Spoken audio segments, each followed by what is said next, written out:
School শিক্ষকের অস্বাভাবিক মৃত্যুর ঘটনায় চাঞ্চল্য। গঙ্গারামপুর শহরের সুভাষপল্লী এলাকার ঘটনা। পুলিশ জানিয়েছে মৃত স্কুল শিক্ষকের নাম প্রভাত পাল, বয়স 50। তার বাড়ি বংশীহারি থানার দৌলতপুর এলাকায়। দীর্ঘদিন ধরেই তিনি গঙ্গারামপুর উচ্চ বিদ্যালয়ে ভূগোল বিভাগের শিক্ষকতা করছিলেন। পেশার তাগিদে গঙ্গারামপুর শহরের সুভাষপল্লী এলাকায় ভাড়া বাড়িতে পরিবার নিয়ে থাকতেন তিনি।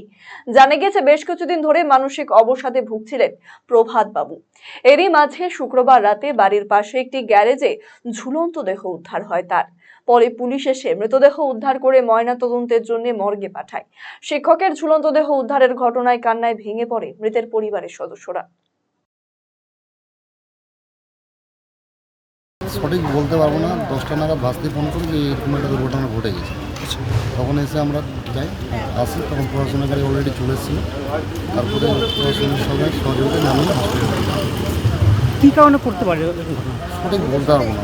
আমরা থাকি দূরে, অনেকটা দূরে, 20 কিলোমিটার ডিস্টেন্সে থাকি। আপনার দাদা এখানে কোথায় থাকতো? যদি বসে পড়েছে।